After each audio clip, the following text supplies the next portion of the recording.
ہوا و حرص والا دل بدل دے، میرا غفلت میں ڈوبا دل بدل۔ بسم اللہ الرحمن الرحیم۔ ہیپی نیو ایئر کے نام سے پوری دنیا میں ایک شور شرابہ ہے اور نئے سال کی لوگ مبارکباد دے رہے ہیں۔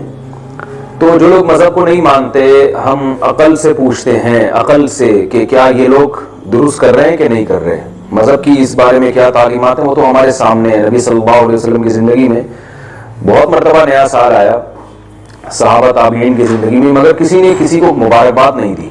تو مذہب کی تعلیمات اس بارے میں واضح ہے۔ تو جو لوگ لبرلز ہیں، جو مذہب کو نہیں مانتے، ذرا ہم ان سے پوچھتے ہیں کہ جو آپ ہیپی نیو ایئر کر رہے ہیں، خوشی کی ایک منا رہے ہیں، کس چیز کی خوشی ہو رہی ہے؟ یعنی انسانی عقل حیران ہوتی ہے کہ آپ جتنے دن زندگی کے لے کر آئے تھے تو آپ کی زندگی میں 1 سال کم ہو رہا ہے، آپ خبر کے 1 سال قریب ہو رہے ہیں، تو اس پہ آپ خوشی منا رہے ہیں۔ ایک آدمی ہے جسے پھانسی کا حکم سنایا گیا اور جج نے کہا کہ 4 سال قید بمشقت کے بعد آپ کو 4 سال کے بعد پھانسی پہ لٹکا دیا جائے گا۔ اب جیسے ہی نیا سال شروع ہوتا ہے، وہ پھانسی کا مجرم اچھلتا ہے، کودتا ہے، وہی نیا سال مبارک۔ تو لوگ کہیں گے نا بھائی کہ یہ پاگل پنے والی باتیں ہیں، آپ کی زندگی میں 3 سال کم ہو گئے، آپ نے پھندے پہ لٹکنا ہے۔ تو بالکل اسی طرح ہے کہ ہم جتنی زندگی لے کر آئے تھے، موت کے اور قریب ہو گئے، ہر سال گزرنے سے موت کے اور قریب ہو رہے ہیں۔ تو یہ کیا یعنی عجیب سی بات ہے جو بالکل کامن سینس کے خلاف ہے۔ لوگ ہمیں یہ بھی کہتے ہیں کہ اگر کوئی کسی بھی وجہ سے خوش ہو رہا ہے تو اس پہ گورنمنٹ کی طرف سے بھی کوئی پابندی نہیں ہے، تو یہ علماء اس کے خلاف کیوں بولتے ہیں؟ پھر خوش ہونے تو، چاہے وہ خوش ہونے کی کوئی لاجک نہ بھی ہو، تو غم کے لیے تو کوئی لاجک چاہیے ہوتی ہے، ٹینشن کے لیے تو لاجک بنتی ہے، خوش ہونے کے لیے تو کوئی دلیل کی ضرورت نہیں ہے۔ یہ بات بذات خود ٹھیک ہے کہ آپ خوش ہونے کے لیے آپ کے پاس کوئی ریزن کا ہونا ضروری نہیں ہے، کیونکہ خوش ہونے سے فائدہ ہی ہو رہا ہے نا۔ لیکن یاد رکھیں، یہ جب ہے جب خوش ہونے سے فائدہ ہو رہا ہو، جب بلا وجہ خوش ہونے سے فائدے کے بجائے نقصان ہو رہا ہو، تو پھر ایسے موقع پہ خوش ہونا یہ بالکل بھی ٹھیک نہیں ہے۔ اس سے اجتماعی سطح پہ قوم کا نقصان ہوتا ہے۔ نئے سال کی خوشی منانے میں نقصان یہ ہو رہا ہے کہ آپ موت کے قریب ہوتے چلے جا رہے ہیں، آپ کی ذمہ داریاں بڑھتی چلی جا رہی ہیں۔ تو آپ اگر افسوس کرتے نا، جو اب تک ماضی آپ کا گزرا ہے، اس افسوس سے اس بات کا چانس تھا کہ شاید اگلا سال آپ کا بہتر ہو جائے۔ یعنی آپ نے جو زندگی کے چند سال گزار دیے، اس میں آپ اپنی خامیوں کو تلاش کریں اور دیکھیں کہ کیا کیا ایسی چیزیں ہیں جو ہم سے غلط ہوئی ہیں، تو اس پر آپ ندامت کے آنسو بہائیں۔ ندامت کے آنسو بہانے سے فائدہ یہ ہوگا کہ آپ کا اگلا سال پچھلے سال سے انشاءاللہ اچھا گزرے گا۔ آپ یہ اس خوف سے کہ میں موت کے قریب ہو گیا ہوں، اپنے آپ کو سدھارنے کی کوشش کریں گے۔ لیکن ہمارے ہاں جس طرح سے نئے سال منایا جاتا ہے، اس سے انسان اچھے کاموں سے دور ہوتا ہے، اچھے کاموں کے قریب نہیں ہوتا۔ شراب، کباب اور میوزک اور جو کچھ ہو رہا ہے ساری دنیا کے سامنے ہے، اس سے انسان غفلت کے پردے اور زیادہ پڑ جاتے ہیں انسان کے اوپر۔ جتنا آپ کے طبیعت میں عیاشی بڑھے گی، آپ موت سے غافل ہوں گے۔ اور موت واحد ایک ایسی چیز ہے جو انسان کو اچھے کاموں کی طرف لے کر آتی ہے، کیونکہ اگر آج یہ اعلان ہو جائے کہ موت نہیں ہے تو لوگ اس دنیا ہی کو اصل سمجھنا شروع کر دیں گے، اور اس دنیا میں ہر طرح کے جو ہے وہ عیش و عشرت کی کوشش کریں گے، کیونکہ وہ ان کو یقین ہو جائے گا کہ مرنا نہیں ہے۔ تو موت ایک ایسی چیز ہے جو انسان کو اچھے عمل کے لیے موٹیویٹ کرتی ہے کہ ہم کچھ کر کے جائیں، یہ یہاں ہم نے ہمیشہ رہنا نہیں ہے، تو کچھ ایسا کر کے جائیں کہ لوگ ہمیں یاد کریں کہ کچھ اچھا کر کے گیا یہ۔ اس کے لیے آپ کو نادم ہونا ضروری ہے کہ آپ آج کے دن ندامت کریں کہ میں نے پچھلے سال، میرا 1 سال اور گزر گیا، اس سے پہلے اور گزر گیا، کسی کے 20 سال، کسی کے 30 سال، کسی کے 40 سال گزر گئے، تو ان 40 سالوں میں نے کیا کیا ہے۔ اگر اچھا کیا ہے تو اس فکر میں لگ جائیں کہ اگلا اور زیادہ اچھا ہو، اور اس اچھے پہ اللہ کا شکر ادا کریں، بجائے ایک دوسرے کو ہیپی نیو ایئر کہنے کے اللہ کا شکر ادا کریں کہ اللہ پچھلا سال میرا بہت اچھا گزرا، مجھ سے یہ تو نے انسانیت کی خدمت لی، اتنے غریبوں کے میں نے جو گھر میں جن کے چولہے نہیں جلتے تھے میں نے ان گھروں کے چولہے جلا دیے، اتنی بیوہ، اتنی یتیم بیوہ عورتوں کو سہارا دیا، اتنے یتیم بچوں کے کھلانے کا انتظام کیا، اللہ میں نے بہت کچھ اچھا کیا ہے، یہ سال بہت اچھا گزرا، اب میں تجھ سے دعا کرتا ہوں اگلا اس سے بھی اچھا گزرے۔ تو اگر ایسا آپ کا گزرا ہے، اور اگر بھائی ایسا کچھ نہیں ہوا ہے، تو ندامت ہونی چاہیے کہ اچھا تو نہیں گزرا اور موت کے بہت قریب ہو گئے ہیں، تو اب شاید اس میں اللہ ہمیں کچھ اچھے کی توفیق عطا فرما دے۔ تو فکر کرنی ہے، ندامت۔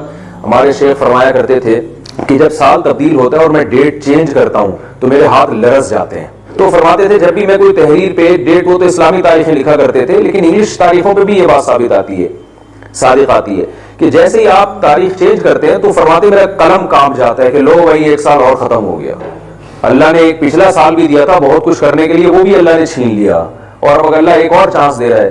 تو فرماتے ہیں کہ میرا قلم لرز جاتا ہے کہ موت اب قریب ہے اور زندگی دنیا مسافر خانہ ہے، جتنے دن لے کر آئے تھے اس میں اور کم ہو گیا۔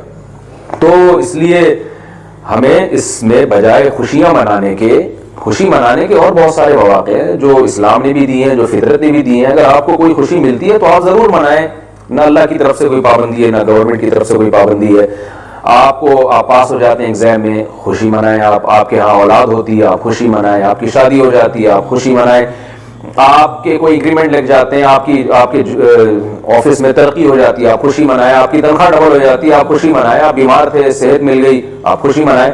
لیکن یہ جو سال چینج ہوا ہے نا، اس کی کوئی لاجک نہیں بنتی، یہ بالکل بے تکی سی بات ہے۔ اس لیے اس سال ہمیں کرنا کیا ہے کہ ڈائری اور پین لے کے بیٹھ جانا ہے کہ بھائی میں کون سی میرے اندر برائیاں ایسی ہیں جو میری عمر 22 سال ہو گئی، 24 سال ہو گئی، 38 سال ہو گئی، 60 سال ہو گئی، جو میں اب تک نہیں چھوڑ سکا، تو کیا اگلا سال بھی ایسے ہی گزارنا ہے جیسے پچھلا گزارنا ہے؟ تو سوچیں بیٹھ کے، اور اگر ایسا نہیں گزارنا، کچھ اچھا کرنا ہے تو میں نے اگلے سال کے لیے کیا پہلے سے پلاننگ کی ہوئی ہے۔ تو اصل میں یہ پلاننگ کا دن ہوتا ہے۔ اور دیکھیں میں ایک مثال سے بات ختم کرتا ہوں کہ آپ نے اگر کوئی گھر بنانا ہے تو نقشہ پہلے پاس کرتے ہیں، پلاننگ پہلے کرتے ہیں۔ ایسا نہیں ہوتا کہ گھر بنانا ہے تو آپ نے جناب اینٹیں لا کے مزدور کو کہا یہاں یہ کر دو، یہاں وہ گھر پورا بن گیا۔ اب جب بیگم صاحبہ کو گھر میں لے کر گئے آپ تو سر پکڑ کے بیٹھی ہوئی ہیں، وہ کہہ رہی ہیں یہ کیا، جہاں کچن بنانا تھا وہاں واش روم بنا دیا، اور جتنا بڑا واش روم ہونا چاہیے تھا، جتنا بڑا ہمارا بیڈ روم ہونا چاہیے تھا اتنا بڑا تو آپ نے واش روم بنا دیا، اور بیڈ روم واش روم کے جتنا چھوٹا سا بنا دیا آپ نے، اور یہ لاؤنج کہاں بنا دیا، یہ تو نہ اس میں دھوپ کا انتظام ہے نہ گرمی کا انتظام ہے۔ تو اب آپ کھوپڑی پکڑ کے بیٹھے ہوئے ہیں کہ یار بیگم تو صحیح کہہ رہی ہے۔ وجہ کیا ہے؟ آپ نے پلاننگ کے بغیر ایک عمارت کھڑی کر دی۔ تو اسی طرح یاد رکھیں جیسے پلاننگ کے بغیر جب کوئی عمارت کھڑی کی جاتی ہے وہ بے تکی ہوتی ہے، اور اب اس کو توڑ کے دوبارہ صحیح کرنا ممکن نہیں ہوتا، بہت پیسہ خرچ ہوگا اس میں آپ کا۔ تو اسی طرح ٹائم گزارنا بغیر کسی پلاننگ کے، یہ بھی ایسے ہی حماقت ہے۔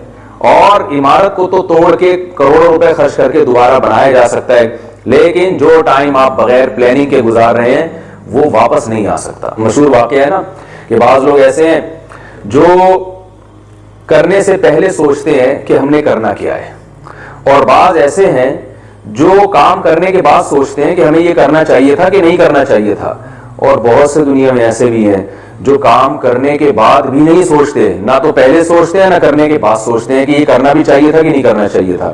تو میرا خیال ہے من حیث القوم ہم اس تیسری قسم میں داخل ہیں، گزرنے کے بعد بھی ہم یہ نہیں سوچ رہے کہ یہ ہم نے اچھا گزارا یا برا گزارا، بلکہ ہیپی نیو ایئر کہہ کے اور میوزک کے ذریعے اپنی جو ہے نا وہ ایک انٹرٹینمنٹ کا ایک ذریعہ بنا لیا ہے۔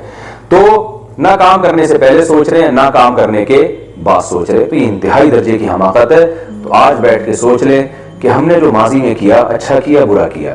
اگر اچھا کیا تو اس کو آگے کنٹینیو رکھنے کی پلاننگ کر لیں، اگر برا کیا ہے تو ابھی سے پلاننگ کریں اس برائی کو دوبارہ اپنی زندگی میں نہیں لانا۔ نکالنا ہے، کیسے نکالنا ہے اس کے لیے آپ بیٹھ جائیں اور غور و فکر کریں کہ یہ جو میرے اندر برائیاں ہیں ان کو میں نے کیسے اپنی زندگی سے نکالنا ہے، تاکہ میں جو موت کی طرف سفر کر رہا ہوں اب تک یہ سفر اگر غلط وے میں گیا ہے تو اب یہ اس کی ڈائریکشن صحیح ہو جائے۔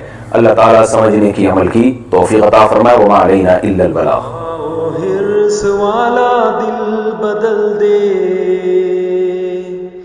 میرا غفلت میں ڈوبا دل بدل دے۔